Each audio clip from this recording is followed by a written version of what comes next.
Welcome to only IAS. स्वागत है आप सभी लोगों का प्रीलिम बूस्टर न्यूज डिस्कशन में। आज है 22 जुलाई 2021। तो आइए देख लेते हैं कि ऐसे कौन सी इंपॉर्टेंट आर्टिकल्स हैं जो आज हम कवर करने वाले हैं। हमारा फर्स्ट आर्टिकल स्माइल स्कीम के बारे में है।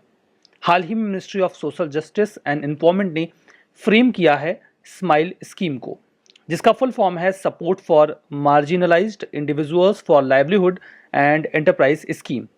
देखिए, इसके पहले दो सेंट्रल सेक्टर स्कीम्स हुआ करती थी, जिनमें से पहले का नाम था comprehensive rehabilitation of persons engaged in the act of begging. मतलब ऐसे लोग जो बेगिंग में इन्वॉल्व हैं, उनकी रिहैबिलिटेशन के लिए यह स्कीम हुआ करती थी। इसके अलावा जो दूसरी स्कीम थी that was comprehensive rehabilitation for welfare of transgender persons. तो अब इन दोनों स्कीम्स को आपस में मर्ज कर दिया गया है और बना दिया गया है एक नया इनिशिएटिव दैट इज स्माइल। यहां पर जो फोकस एरिया है वो है रिहैबिलिटेशन।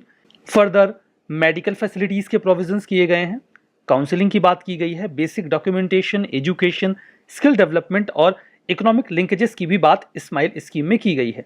इंप्लीमेंटेशन की बात करें तो ये स्टेट्स, यूटी की जो गवर्नमेंट है, local urban bodies, voluntary organisations, community based organisation यानी कि सीबीओ और जो अन्य ऑर्गेनाइजेशंस हैं उनकी मदद से इसे इंप्लीमेंट किया जाएगा। कई सारे शेल्टर होम्स ऑलरेडी एग्जिस्टेंस में हैं, तो रिहैबिलिटेशन के लिए प्राइमरली तो इन्हीं रिहैबिलिटेशन सेंटर्स या फिर शेल्टर होम्स का इस्तेमाल किया जाएगा।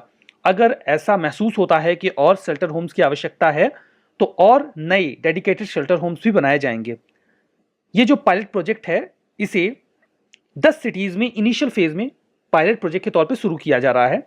2000 दिल्ली, बेंगलोर, चेन्नई, हैदराबाद, इंदौर, लखनऊ, मुंबई, नागपुर, पटना और अहमदाबाद।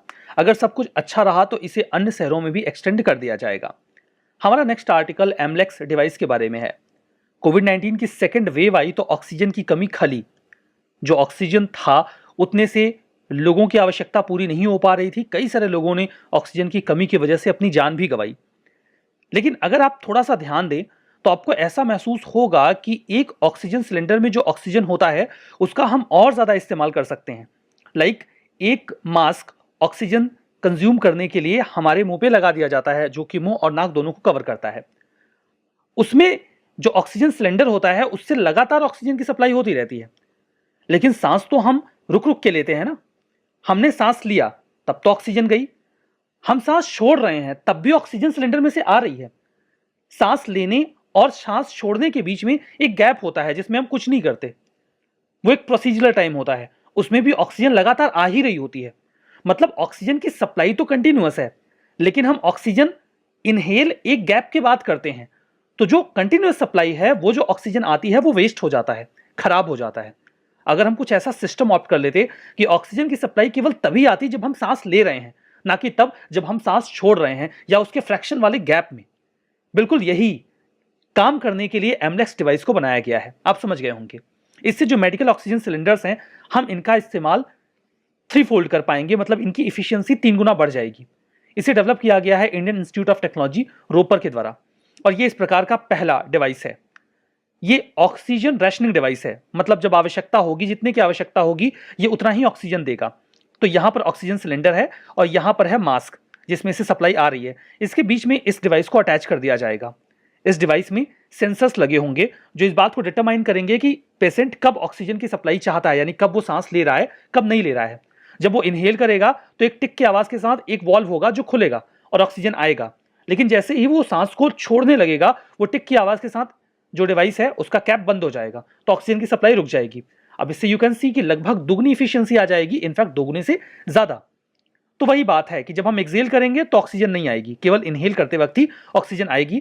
इससे हम ऑक्सीजन की जो वेस्टेज है उसे रोक पाएंगे और ऑक्सीजन सिलेंडर की इफिशियंसी बढ़ जाएगी, जो कि 2 गुने से 3 गुने तक होगी। ठीक है। हमारा next article 97th constitutional amendment act के बारे में है।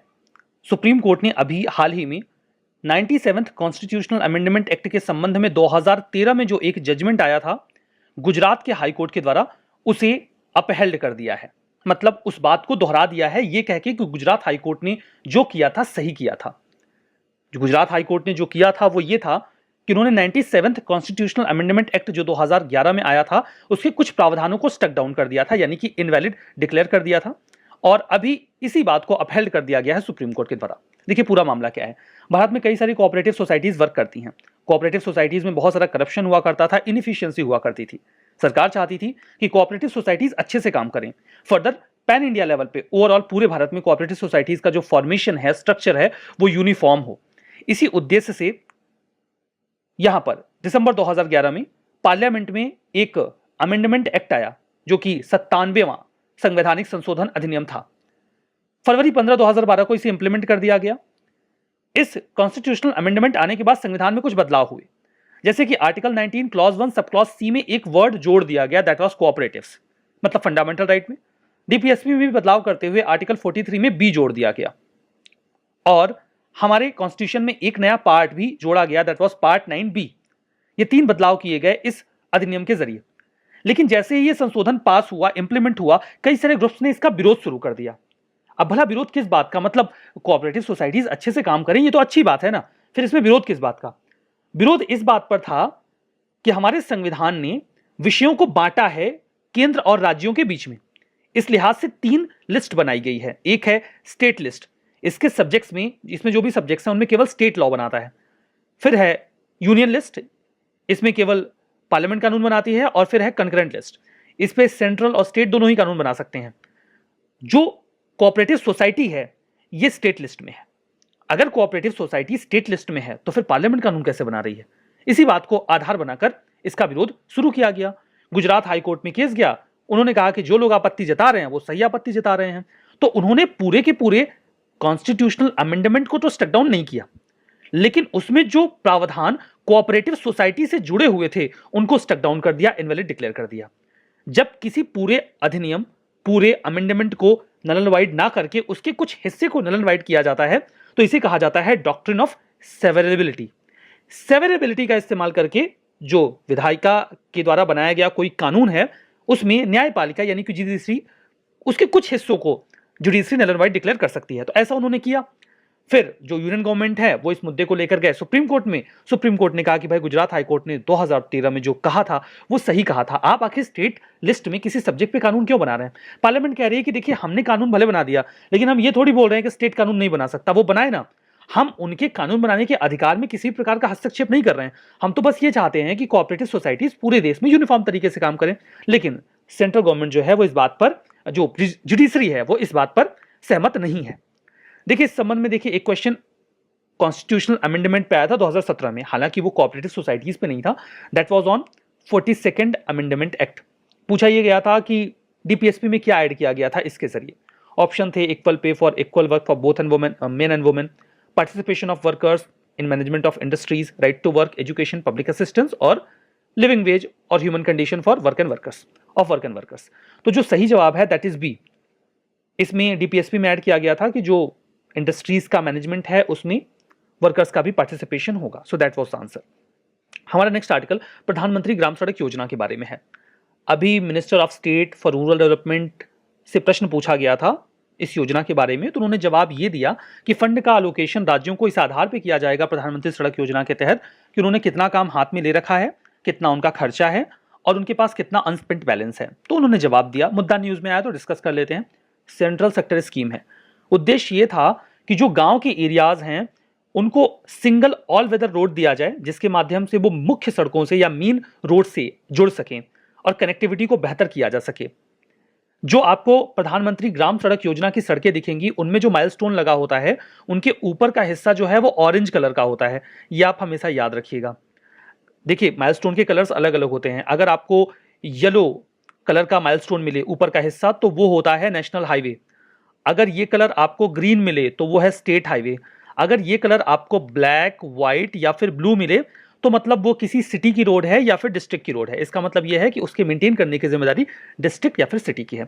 तो कलर्स का अलग अलग मतलब होता है। प्रधानमंत्री ग्राम सड़क योजना की जो भी सड़कें होंगी उनमें आपको देखिए ऑरेंज कलर का ये ऊपरी हिस्सा दिखेगा, तो आप पहचान सकते हो कि कौन सी रोड कैसी है।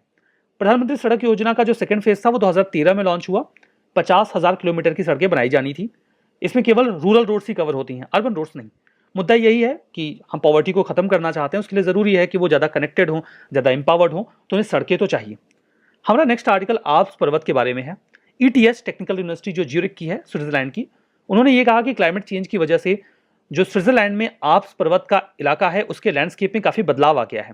ठीक है, अगर आप आल्प्स पर्वत की बात करें तो देखिए ये है यूरोप, यूरोप में ये है इटली जो कि मेडिटेरेनियन सी में आपको झुका हुआ दिखेगा। इसके नॉर्थ के हिस्से में ये आल्प्स पर्वत है जो कि कई सारे देशों में एक्सटेंडेड है।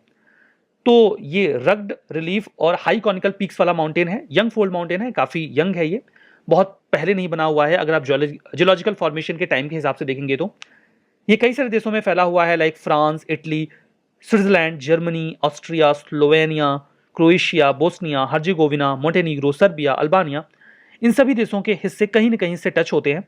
लेकिन अगर आप सही शब्दों में कहना चाहें कि कौन सी कंट्रीज अल्पाइन कंट्रीज हैं, तो आप ऑस्ट्रिया और स्विट्जरलैंड का नाम ले सकते हैं, क्योंकि मेनली इन देशों में आपको ये पर्वत ज्यादा एक्सटेंसिवली मिलेंगे। माउंट ब्लैंक है यहां पर, जो कि फ्रांस और इटली के बॉर्डर पे है। ये 4809 मीटर ऊंचा है और आल्प्स की हाईएस्ट पीक है, हाईएस्ट माउंटेन है। उसमें कई सारी पीक्स हैं आल्प्स में, 2000 माउंट ब्लैंक, माउंट रोजा, डॉम और ग्रैंड कॉम्बिन। क्या निकल के आया इस स्टडी में ये बोला गया कि बर्फ के पिघलने की वजह से 1000 से अधिक ग्लेशियर्स के पिघलने की वजह से 1000 से अधिक नई लेक्स बन गई हैं। ये रैपिड क्लाइमेट चेंज की वजह से हो रहा है। 1850 में एक छोटा सा आइस एज खत्म हुआ था, तब लगभग 1200 लेक्स बनी थी, उनमें से 1000 अभी भी एग्जिस्टेंस में है। और इन नई लेक्स का बनना दिखाता है कि क्लाइमेट चेंज बुरी तरीके से अफेक्ट कर रहा है। देखिए, लोकेशन ऑफ प्लेटूज या माउंटेन्स पर क्वेश्चन पूछे गए हैं। 2013 में ये प्रश्न आया था, आपको बताना था कि कौन सा ज्योग्राफिकल रीजन कहां पर है। Abyssinian प्लेटू Arabia, Atlas mountain north western Africa, Guyana highland south western Africa और ओकावांगो बेसिन पैटागोनिया। कौन सा सही है आपको बताना था। सही जवाब है एटलस माउंटेन। ये नॉर्थ वेस्टर्न अफ्रीका में आपको मिलेगा। ये अफ्रीका है, ये इसका नॉर्थ है, ये इसका वेस्ट है और यहां पर है एटलस माउंटेन। तो आप देख सकते हो सही जवाब ये है। हमारा next article high strength metastable बेटा टाइटेनियम अलॉय के बारे में है। डीआरडीओ ने हाई स्ट्रेंथ अलॉय ये डेवलप किया है, जिसका इस्तेमाल हम एरोस्पेस में जो इक्विपमेंट इस्तेमाल किए जाते हैं उनको बनाने में कर सकते हैं। देखिए, जो प्लेन्स बनाए जाते हैं, फाइटर जेट्स बनाए जाते हैं, वो ऊंचाई पर उड़ते हैं, उन्हें कई चीज़ों की आवश्यकता होती है। लाइक जो भी मटेरियल उसमें इस्तेमाल हो रहा है वो हाई प्रेशर, हाई टेम्परेचर सहने की क्षमता रखता हो। अभी जो हम इस्तेमाल करते हैं दैट इज वो एक अलॉय है, सब्सटीट्यूट के तौर पे जो इस्तेमाल किया जाता है, दैट जो बना होता है निकल, क्रोमियम और मोलिब्डेनम की मदद से। तो निकल, क्रोमियम और मोलिब्डेनम के स्ट्रक्चर वाले स्टील का इस्तेमाल किया जाता है वर्तमान में एविएशन सेक्टर में, इंडिया में इक्विपमेंट बनाने में, जबकि बाकी कई सारे देश टाइटेनियम अलॉय का इस्तेमाल करते हैं। हम भी बनाने की कोशिश कर रहे थे, हमने बना लिया है और अब हम टाइटेनियम अलॉय का इस्तेमाल करेंगे। ये जो अलॉय है इसे डेवलप किया गया है डिफेंस मेटलर्जिकल रिसर्च लैबोरेटरी, जो कि हैदराबाद बेस्ड लैबोरेटरी है डीआरडीओ की। इसमें देखिए 3 बेसिक कंपोनेंट हैं, दैट इज वेनेडियम, आयरन और एल्यूमिनियम। इसमें देखिए टाइटेनियम एक बहुत इंपॉर्टेंट कंपोनेंट। टाइटेनियम बहुत महंगा होता है, तो इसका एक सिंगल अटॉम होगा, देन 10 वेनेडियम के अटॉम होंगे, 2 आयरन का होगा और 3 एल्यूमिनियम का होगा। इन सबको मिला के ये अलॉय, ये एक रेशियो है जो बताया गया है, इससे ये अलॉय तैयार किया जाएगा और फिर स्ट्रक्चर्स जो बनाए जाएंगे उनका इस्तेमाल एरोस्पेस वाले फील्ड में होगा। ये मटेरियल काफी बढ़िया है बिकॉज काफी ताकतवर होता है, डक्टिलिटी अच्छी होती है, लचीलापन ज्यादा होगा तो टूटेगा नहीं, मजबूत होगा। फटीग मतलब कि स्ट्रेस बियरिंग एबिलिटी अच्छी होती है इसकी, जल्दी से टूटेगा नहीं, टफनेस बियर करने की क्षमता ज्यादा है, इसीलिए स्ट्रक्चरल एप्लीकेशंस में इसका इस्तेमाल हो सकता है। इसकी कॉस्ट पहले के मटेरियल से कम होगी, इसलिए भी ये फायदेमंद होगा। कोरोजन रेजिस्टेंस है, इसमें आसानी से जंग नहीं लगता, लंबे समय तक ये इफेक्टिव बना रहता है। एरोनॉटिकल डेवलपमेंट एजेंसी ने 15 स्टील कंपोनेंट्स आइडेंटिफाई किए हैं जिनको रिप्लेस कर दिया जाएगा आने वाले समय में इस अलॉय से। तो ये पूरा आर्टिकल टाइटेनियम अलॉय के बारे में। बताइए कौन सा स्टेटमेंट सही है, कौन सा गलत। Smile scheme ministry of women and child development का है। एमलेक्स डिवाइस ये मेजर करता है कि ब्लड सैंपल में कितना शुगर है। 97th कॉन्स्टिट्यूशनल अमेंडमेंट ये कोऑपरेटिव सोसाइटीज के इफेक्टिव मैनेजमेंट से रिलेटेड है। आर्प्स ये फ्रांस, इटली, स्विट्जरलैंड, जर्मनी और रशिया में मिलेगा आपको।